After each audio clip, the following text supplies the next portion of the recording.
Netherlands by Sweem Kang, Rebecca Gordon, Amirda Sabantam, Ryan Smith Ethan Vlasic, and Chris Burns. The age of exploration for the Netherlands was a successful adventure for both Dutch trade and wealth. They colonized many countries during this time in Southeast Asia, the Americas, and the New Netherlands. The Dutch had grown extremely wealthy through trade and commerce. However, their homeland was too small for an adequate amount of land for farming and manufacturing. Due to this, they decided to look at the new lands to expand and colonize.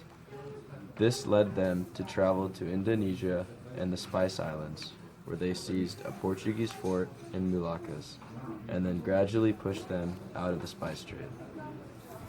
By the next 50 years, they occupied most Portuguese coastal forts along the trade routes throughout the Indian Ocean.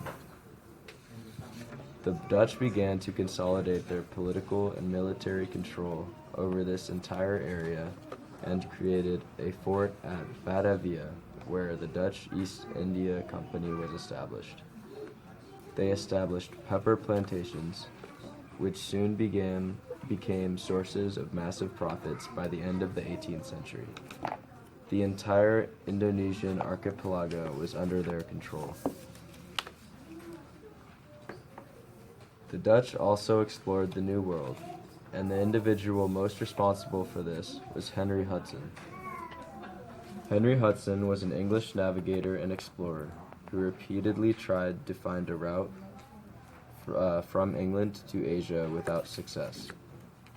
In 1607, he convinced a group of investors to sponsor an expedition that would take him directly from England to East Asia.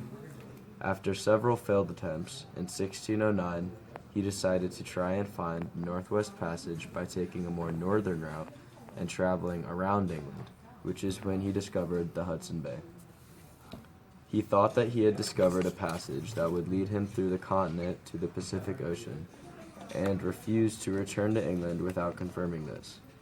Because of that, his crew mutinied and threw him and his son off of the ship, and he was never heard from again. Despite his unfortunate disappearance, his influence in the New World had great effects, such as establishing colonies in the Northwest, finding Canada, New York City, and the Hudson Bay. The Dutch were later able to continue their exploration throughout the Northwest and eventually establish an even greater ability to trade with the New World. They were now able to drive across the river on both sides to buy, trade, and sell products. They now also had access to fur, wood, and more farmland for their crops. And the exploration of Indonesia and the Spice Islands also allowed the Netherlands to gain lots of resources that they had never been able to get, such as spices, silk, and gold. All in all, the age of exploration for the Dutch was very successful.